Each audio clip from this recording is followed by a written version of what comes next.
Hi every one. ഇന്നത്തെ 4ാം ക്ലാസ്സിലെ EVS വർക്ക്ഷീറ്റിലേക്ക് എല്ലാവർക്കും സ്വാഗതം.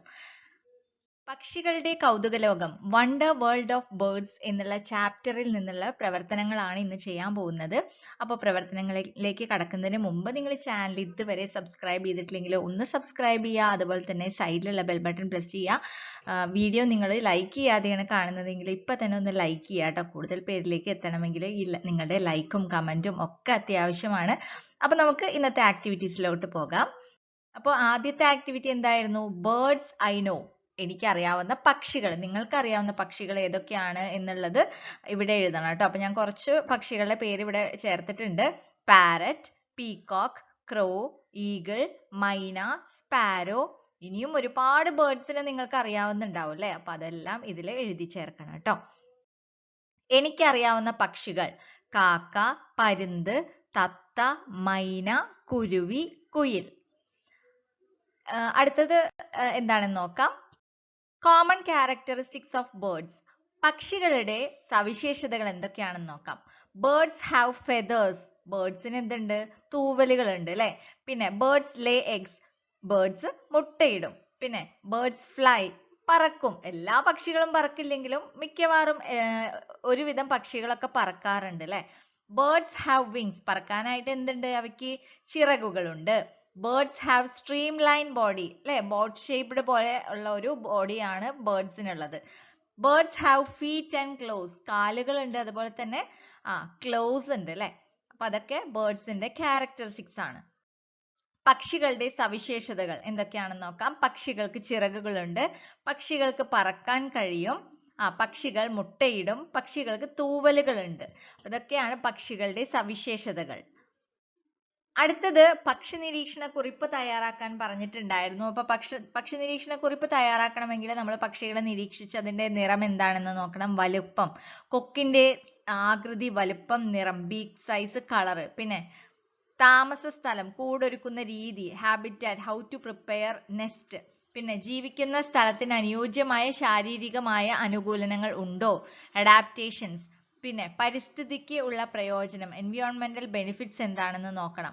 ആൺ പെൺ എന്നിവയിലെ വ്യത്യാസം, differences in male and female. അപ്പൊ ഇതൊക്കെ നമ്മൾ ശ്രദ്ധിക്കേണ്ട കാര്യങ്ങളാണ് കേട്ടോ. പക്ഷി നിരീക്ഷണ കുറിപ്പ് തയ്യാറാക്കുമ്പോൾ, പക്ഷികളെ നിരീക്ഷിക്കുമ്പോൾ ഇതെല്ലാം നമ്മൾ ശ്രദ്ധിക്കണം. അപ്പൊ നമുക്ക് പാരറ്റിനെ കുറിച്ചൊരു ബേർഡ് ഒബ്സർവേഷൻ നോട്ട് തയ്യാറാക്കിയാലോ. The parrot is an attractive bird. The size of the parrot is approximately 40 inches. It has beautiful green wings, a long tail. Its body is covered with smooth green feathers. Their beaks are red, short, strong and curved. They can mimic human language with practice. Parrot feed on fruits, nuts and grains. It lives on halls of tall trees. It lays eggs twice a year. അപ്പോൾ ഇതാണ് ബേർഡിന്റെ പാരറ്റിന്റെ observation not. പക്ഷി നിരീക്ഷണ കുറിപ്പ്. തത്ത: കുറുകിയ കാലുകളും മെലിഞ്ഞ ശരീരം, തടിച്ചുരുണ്ട് കുറുകിയതും ഉറപ്പുള്ളതും അറ്റം കൂർത്ത് വളഞ്ഞതുമായ ചുണ്ട്, നീണ്ട ത്രികോണാകൃതിയിലുള്ള വാൽ, മരത്തിൽ കയറാൻ ഉപയോഗിക്കത്തക്ക കാലുകൾ, പച്ചത്തൂവലുകൾ തുടങ്ങിയവ തത്തയുടെ സവിശേഷതകളാണ്. തത്തയുടെ മേൽചുണ്ട് തലയോടുമായി ബന്ധിച്ചിരിക്കുന്നതിനാൽ മേൽചുണ്ടിന് പരിമിതമായ ചലന സ്വാതന്ത്ര്യമേ ഉള്ളൂ. തത്തയുടെ കാലിൽ 4 വിരലുകളാണുള്ളത്. ഇതിൽ 2 മുന്നോട്ടും 2 പിറകോട്ടുമാണ്. ഇവ മിക്കപ്പോഴും കൂട്ടം ചേർന്നാണ് സഞ്ചരിക്കുന്നത്. അപ്പോൾ ഇതുപോലെ നിങ്ങൾക്ക് നിങ്ങൾ നിരീക്ഷിക്കുന്ന എല്ലാ പക്ഷികളുടെയും നിരീക്ഷണക്കുറിപ്പ് തയ്യാറാക്കാൻ കഴിയും.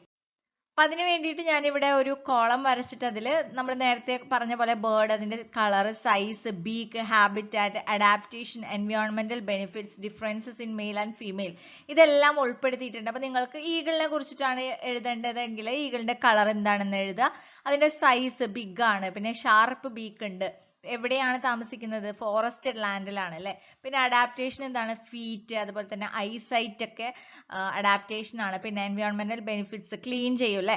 അതുപോലെ തന്നെ differences in male and female. Female larger ആണ്. അപ്പോൾ ഇതൊക്കെ വെച്ചിട്ട് നിങ്ങൾക്ക് ഒരു കുറിപ്പ് തയ്യാറാക്കാൻ കഴിയും. ഓക്കെ. ഇതേപോലെ തന്നെ പാരറ്റ് നമ്മൾ എഴുതി. അതുപോലെ തന്നെ duck white or grey big ആണ്. പിന്നെ ഫ്ലാറ്റ് വാട്ടർ ഫൗൾസ് ആണ്. ഓയിലി ഫെതേഴ്സ് വെബ്ഡ് ഫീറ്റ് ഒക്കെ അഡാപ്റ്റേഷൻ ആണ്. Pest control cleaning. Males are larger than female. ഫീമെയിലിനെക്കാട്ടും ലാർജ് ആണ് മെയിൽസ്. അടുത്ത നോക്കാം സ്പാരോ. സ്പാരോയുടെ കളർ ഗ്രേ ഉണ്ട് വൈറ്റും ഉണ്ട്. സ്മോൾ ആണ്. സ്മോൾ പോയിന്റഡ് ബീക്ക് ആണ് ഉള്ളത്. ഫോറസ്റ്റ് മീഡോസ് ഗ്രാസസ് ആണ് habitat. Fly speedily learn to eat served food. അപ്പൊ ഇതൊക്കെ അഡാപ്റ്റേഷൻ ആണ് വരുന്നത്. ഇൻസെക്ട് കൺട്രോളേഴ്സ് ആണ്. ഇൻസെക്റ്റിനൊക്കെ കഴിക്കുന്നത് കൊണ്ട് തന്നെ ഇൻസെക്ട് കൺട്രോൾ ചെയ്യാൻ സാധിക്കും. Males are brighter and females are pale. അടുത്ത നോക്കാം ഹമ്മിങ് ബേർഡ് ആണ് കേട്ടോ. ഹമ്മിങ് ബേർഡിന്റെ പ്രത്യേകത എന്താണ്? Red and yellow green colour ആണ്. സ്മോൾ ആണ്. പിന്നെ straw like long and slender beak. പിന്നെന്താണ്?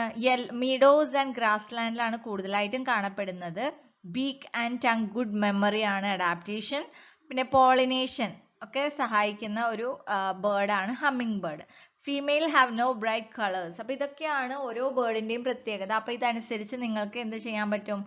ഓരോ ബേർഡിനെ കുറിച്ചിട്ടും ഒരു നിരീക്ഷണക്കുറിപ്പ് തയ്യാറാക്കാൻ പറ്റും. ഒബ്സർവേഷൻ നോട്ട് തയ്യാറാക്കാൻ പറ്റും കേട്ടോ. അപ്പൊ എല്ലാവരും ഇതേപോലെ തയ്യാറാക്കിയിട്ട് ടീച്ചർക്ക് അയച്ചു കൊടുക്കുക.